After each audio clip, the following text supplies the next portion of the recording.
Good morning, everyone. We'll begin the press briefing now.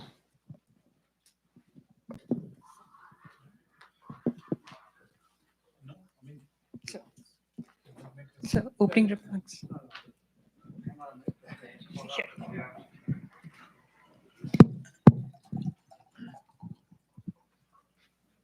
We'll first request Dr. Jaishankar to make brief opening remarks. Thereafter, we'll open it up to question. The briefing is on record, so feel free. Very good to see you all. As you know, I have been in DC for the last 2 days, and the primary purpose of my visit was to attend the Quad Foreign Ministers meeting. And I obviously, in addition to the meeting itself, I met bilaterally with my counterparts, Secretary Rubio, Foreign Minister Penny Wong, and Foreign Minister Takeshi Iwaya. I also had separate meetings with the Secretary of Defense, Pete Hegseth, and with the Secretary of Energy, Chris Wright, yesterday. So let me start with the Quad, because as I said, that was the main purpose. The meeting which we had was a much longer and a much more detailed one than we had in January, which actually happened to be the first day that Secretary Rubio had taken office. And all the Quad ministers, I think we all agreed strongly that our goal in the Quad was to strengthen strategic stability in the Indo-Pacific. And this meeting, the discussions were largely devoted to enhancing delivery on various initiatives and projects. As is the practice on such occasions, we had a very open, very freewheeling discussion on regional issues of the Indo-Pacific. A lot of that was a granular analysis of different situations, different issues of the Indo-Pacific itself. But again, in the light of recent developments, it was natural that we also spent some time discussing the Israel-Iran conflict, also what the US had done in Iran. Now, while our meeting was taking place, there was in parallel a Quad business roundtable on critical minerals, and there were companies from all the four Quad countries which were present at that roundtable. Now, in terms of Quad, of course, in its current incarnation, it's been there since 2017. It has grown steadily. All of you are aware of it. But I just want to flag some recent developments because people often ask, saying, okay, how is it deepening? How is it progressing? So let me highlight some of them. One, we launched the Quad Critical Minerals Initiative, and this would be focused particularly on the mineral recovery, which is very important for all of us. Second, there's the Quad Indo-Pacific Logistics Network that was launched earlier in the year, and we decided it will hold its field training exercise, first field training exercise fairly soon. It had held its tabletop exercise in May. Then there is the Quad Quad at Sea Ship Observer Mission. This involves our Coast Guards, and that's recently launched from Palau to Guam. So we recognize that as an important step in Coast Guard cooperation. Then there is a maritime legal dialogue at the expert level, which will be held in India, right? It's virtual, sir. It's virtual, okay, in later this month. Then we took some steps to expand the Indo-Pacific Partnership on Maritime Domain Awareness through our Gurugram Fusion Center. Also Maitri workshop, which will allow us to assess capability gaps and build maritime capacity. There will be a Quad Ports of the Future Partnership Conference, which will focus on resilient ports and shipbuilding. And of course, a Quad partnership on cable connectivity and resilience. It will hold a conference on undersea cables. So as you can see, I mean, the Quad members are all, fundamentally maritime nations. A lot of what brings us together, the Indo-Pacific, is the maritime facet of our capabilities. And most of what you can see as steps of advancement are in the maritime area. Now, from this meeting, if I have three or four takeaways, I would say one, quite clearly, because as I said, this was the really detailed Quad meeting we were doing under Trump 2.0 administration. There was a very clear affirmation of the deepening commitment of all members to the Quad. Second, this goal of strategic stability that I spoke about, obviously it's expressed through various initiatives and cooperative endeavors.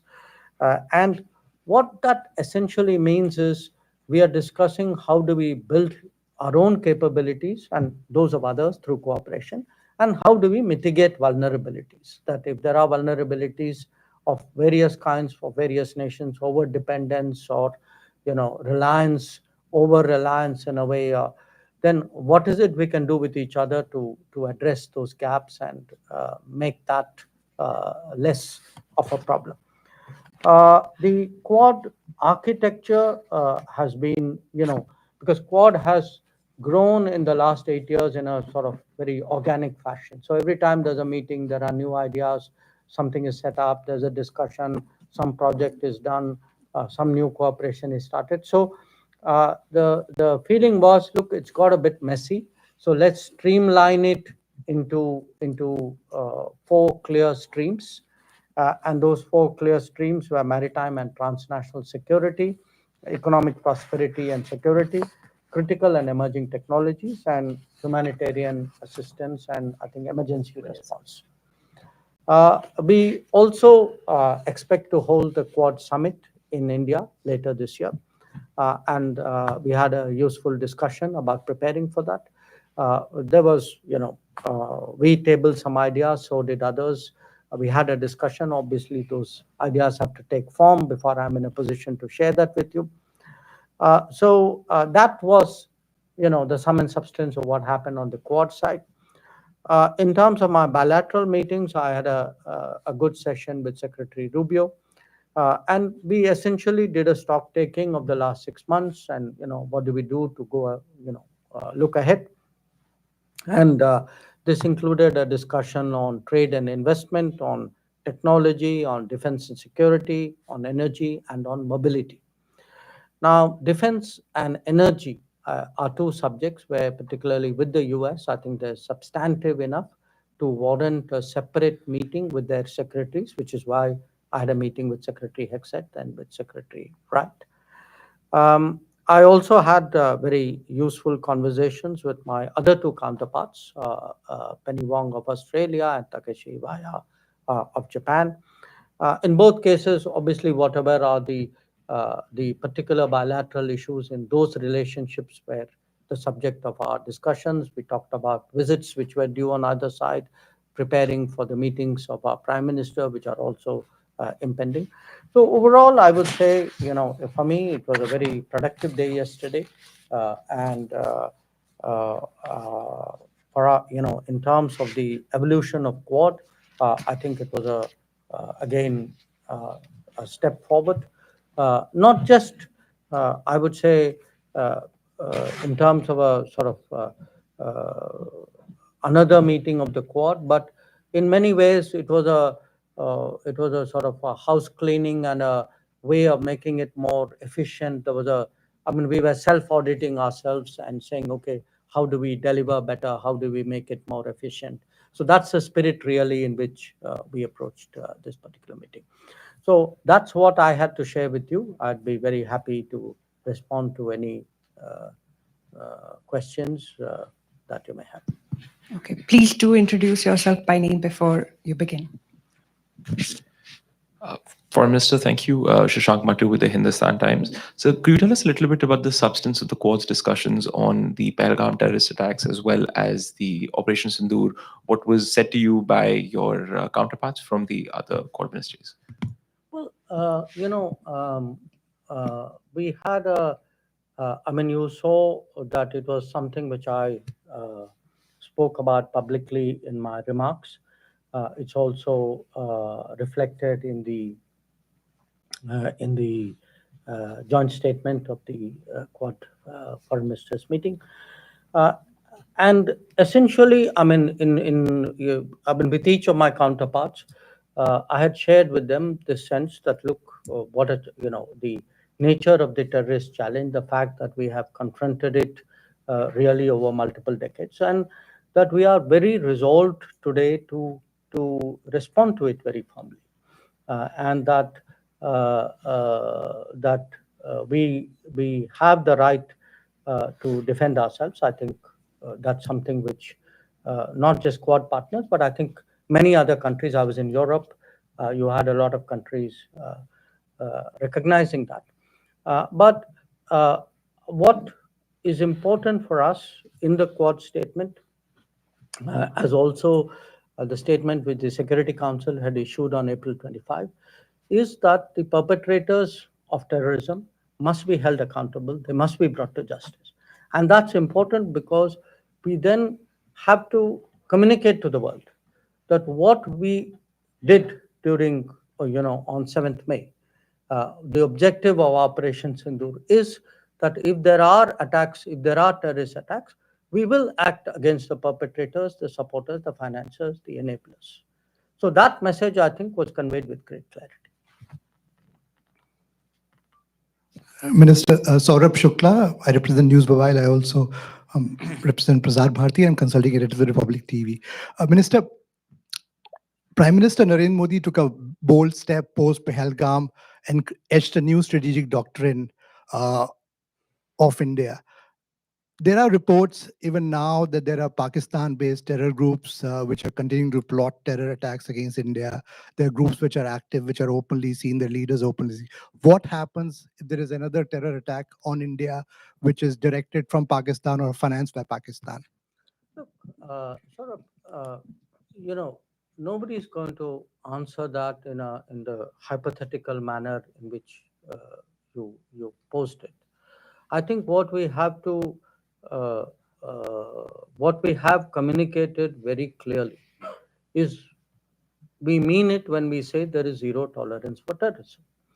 Now, and we also, if you look back at Prime Minister's address to the nation after the cessation of firing on 10th of May, there were some very clear messages which came out of that. So it's really for the terrorist groupings and for their sponsors to absorb and to reflect on those messages. Now, I don't think we are going to spell out if this happens, we will do that. I mean, no government does that. Thanks, Neha. Yeah, good to have you back in DC. Yashwant Raj from Dainik Bhaskar. My question is again on Pakistan and etc. But I refer to your bilateral with Secretary Rubio. Did U.S. insistence on having played a role in ending the conflict, did that come up? I mean, the president has continued to claim credit for it. I mean, now people have lost count of how many times he's done that. And did that come up? I mean, because there has been some irritation from our side, or India's side on this. No, that issue did not come up.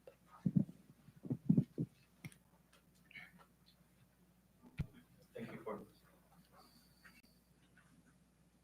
It's working. It's working? Yeah. Thank you, Foreign Minister. This is Vishnu from South Asian Herald. How do you assess the overall impact of the recent all-party delegations that returned to India? And have they contributed meaningfully in shaping global consensus on India's policy on zero tolerance and to defend its people against terrorism? And the second one regarding Quad, you mentioned yesterday that Quad has made substantial progress in areas such as maritime cooperation, logistics, education, and political coordination. Are there still any outstanding issues or concerns that India is currently discussing with its Quad partners ahead of the New Delhi summit? Thank you. Well, I have spoken about the all-party delegations in India, and let me again reaffirm that we have, we very much value and appreciate what they did. I think when I look at the engagements they had, the conversations, the impact that they had, it's you know it's very good for a country. It really serves our national interest when you have a broad-based set of people who speak with one voice abroad. It conveys a strong message of national unity. It underlines a certain seriousness about responding to terrorism. And as a democracy, I think it does, in many ways, does credit to us that you have leaders. I mean, whether you talk of Shashi Tharoor or whether you talk of Supriya Sule or Kanimari Ji, or I can give you the list, or indeed leaders from the ruling party, Ravi Shankar Prasad Ji or Jay Panda, Sanjay Jha, who's part of the NDA coalition, or Shinde. Look, all of them, and again, if you look at the members, you had a diversity of people, and you had many people again who have some earlier association with foreign affairs. Salman Khurshid, Anand Sharma, people like Ghulam Nabi Azad, who are well known in many ways. So what it did, and you had some ambassadors as well, former ambassadors. So if you look at the entirety of that initiative, I think when you had a set of people with a track record, with that diversity, you actually saw the political pluralism of India come together on an important issue and send a strong unified message. And I think that was something really great, and it's something which, I mean, quite apart from being a minister, honestly, as a person, as a Indian citizen, I applaud that. On the Quad issue, look, the way Quad has worked. Um, uh,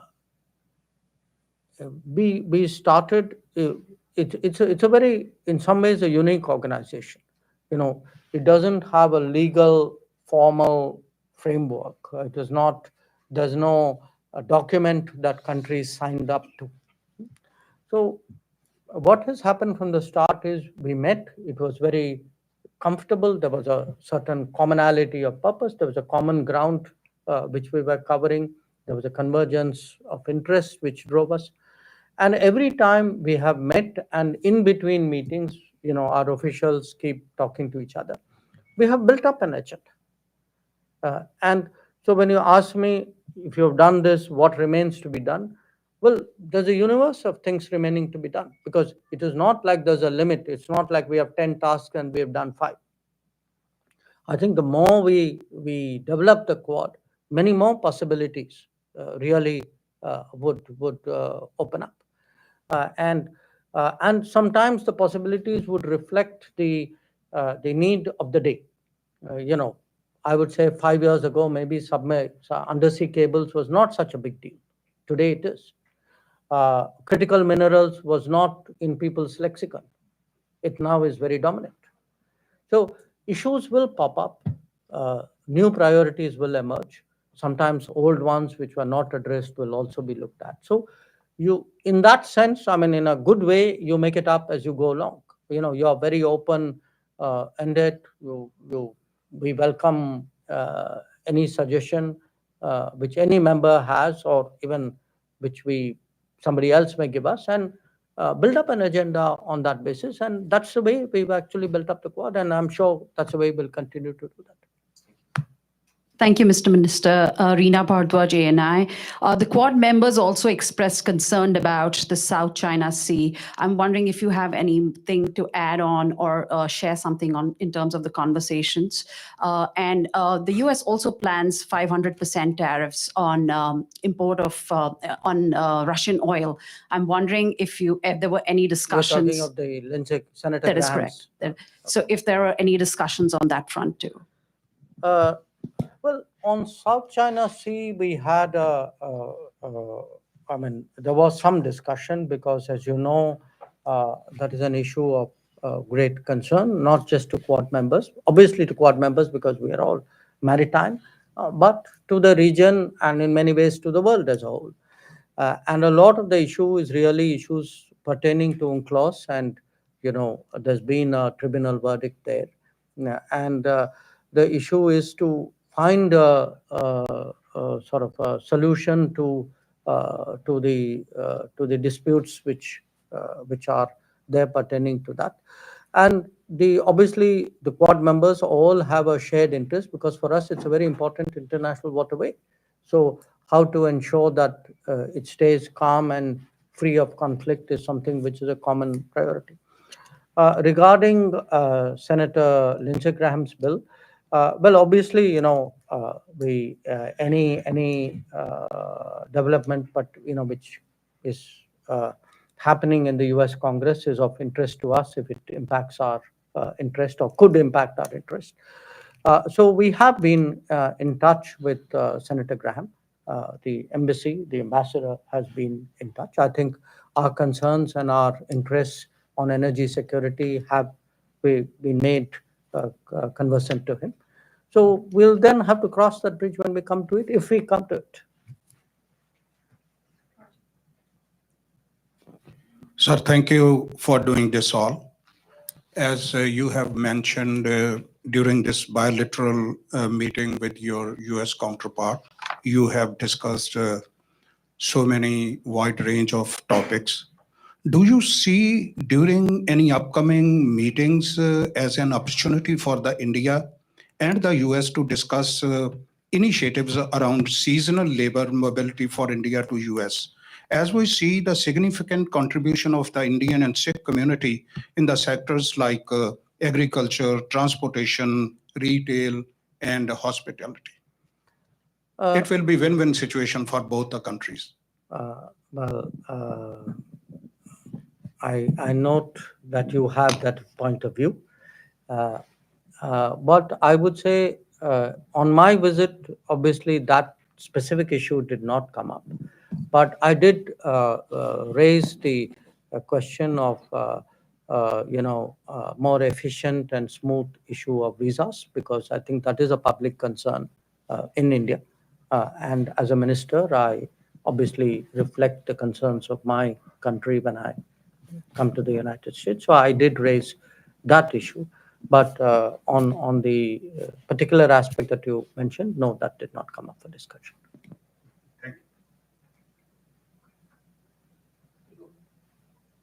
Yeah, I can hear you. Go ahead. Hello, I'm Anil Takalkar from Pudari newspaper and Pudari TV news channel from India.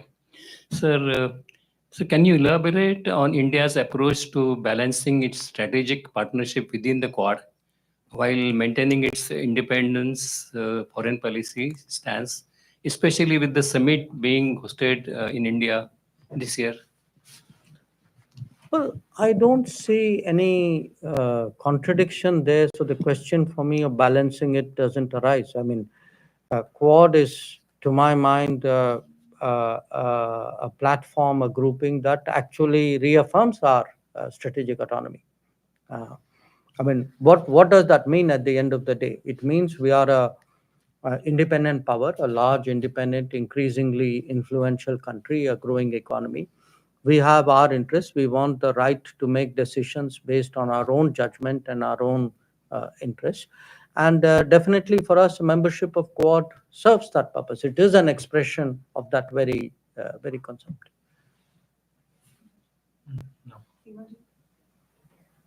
Seema Siruri, Economic Times. Mr. Minister, Yes, on. We can. Given the military cooperation between China and Pakistan seen during the recent confrontation, is India more open to giving Quad more of a security dimension, like a little harder edge, as some have argued? Would India be more open? Because people say India is a little shy about that. The other question is about the three Quad members having various kinds of problems with the fourth, that is the US.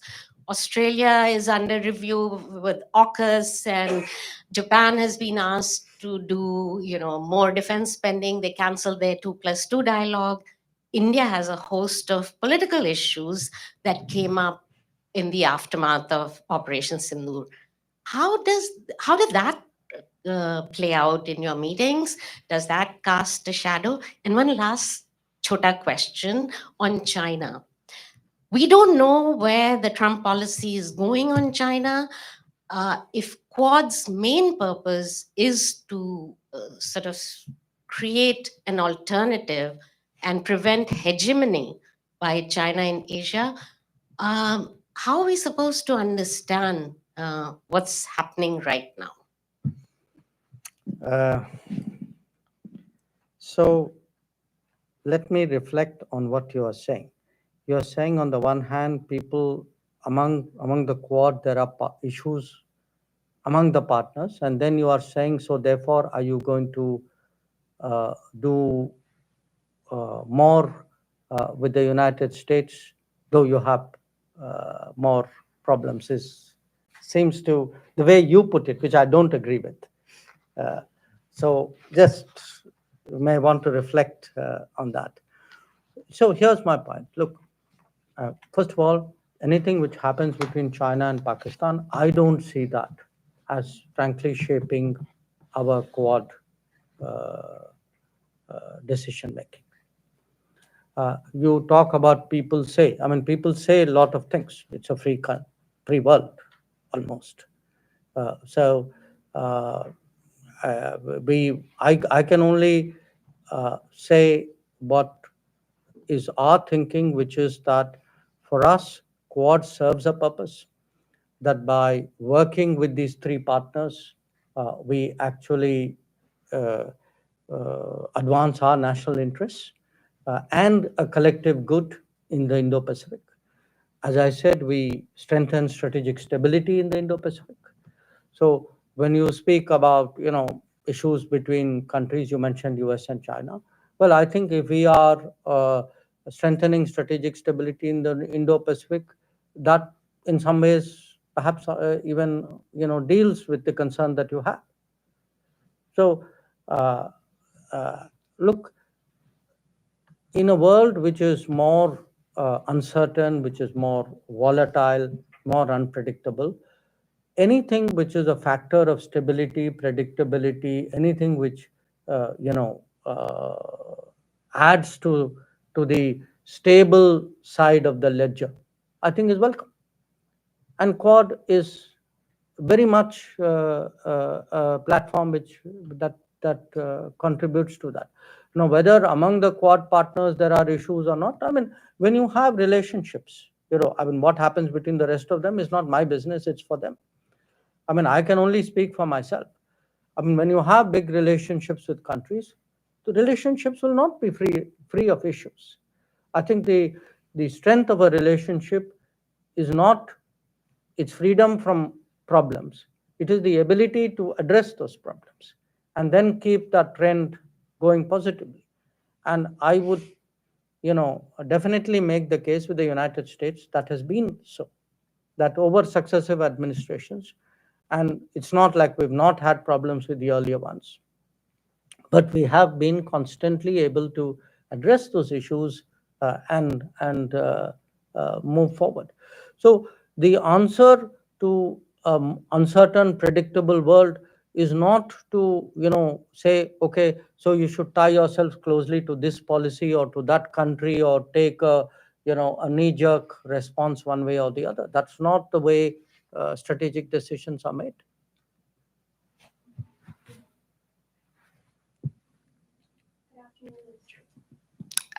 Two questions for you. Given India's growing role as a net security provider in the Indo-Pacific, how does the Quad envisage strengthening the regional security architecture in ways that complement ASEAN's centrality while reinforcing international law, particularly UN Convention on the Law of the Sea? And secondly, India has emphasized the importance of elevating the voice of the Global South within global governance frameworks. In what ways did the recent Quad discussions integrate this perspective, especially in terms of equitable infrastructure development and humanitarian assistance mechanisms? On the first question, I would say we spent a certain amount of time discussing ASEAN, its centrality, its interests, etc. And the Quad has always been very respectful of the ASEAN. I mean, you have to appreciate that in many ways, ASEAN provides a great sort of strategic contribution to the global system because it has created platforms where very, very diverse countries. I mean, if you look at the East Asia Summit attendance of various bodies, you get really countries which would normally not be in the same place at the same time coming for those meetings. So I think that value of the ASEAN is something we appreciate as Quad, definitely, I would say even as India.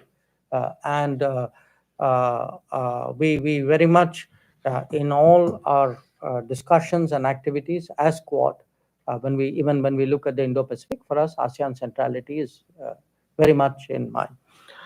Regarding Global South, yes, of the 4 Quad members, we are the only one who's from Global South.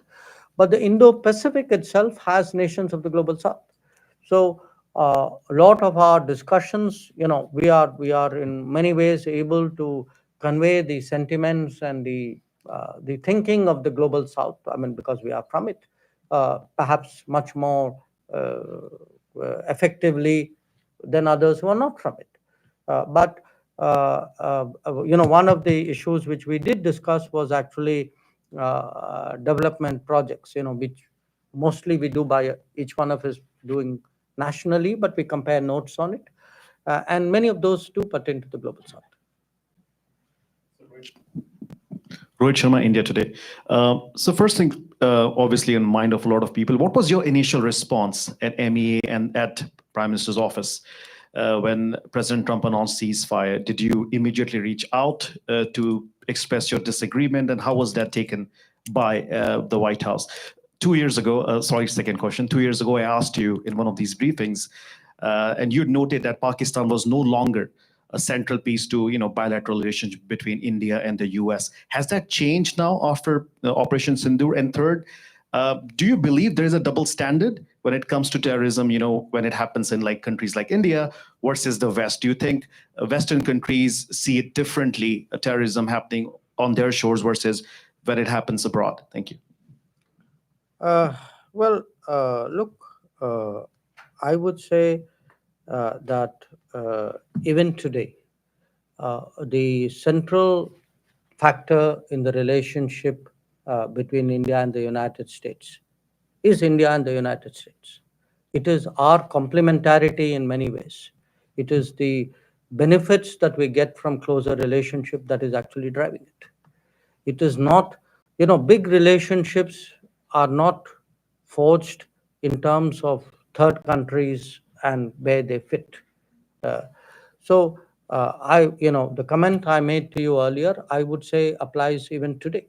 That if I am talking about the when I'm looking at the future of our ties with the United States, or if I even look back at the progress in our ties with the United States over the last 20 years, I would put it to you, a lot of it is, it's about trade, it is about investment, it is about technology, it is about mobility, it is about energy, it is about defense. So I would really urge you to get over the idea that we need to define ourselves vis-a-vis third countries in order to forge ahead somewhere. That is not the case. We are a big country. We are, among the top 5 economies of the world. We are the most populous country in the world. Our influence is growing. We must have that self-confidence, even in asking questions. So And look, I think the record of what happened at that time was very clear. And the ceasefire was something which was negotiated between the DGMOs of the two countries. So I will leave it at that. And on the terrorism issue, again, look, it is a fact that countries, often countries do not take a position when some other country is a victim of terrorism, which they would do when they themselves are. We have, in that respect, honestly been much more consistent and principled. That we have, when terrorist incidents, attacks happen elsewhere, outside India, we have largely followed the same position that we have taken when they have happened in India. So, is your point that others not doing it? My answer to you is yes, you are right. Many of them are not doing it or not doing it sufficiently enough. And part of diplomacy is to exhort them, encourage them, persuade them, motivate them to do that. And which is why it's important to speak up, and which is why it's important to carry them with us to the best possible degree. Thank you, everyone. That's all the time we have today.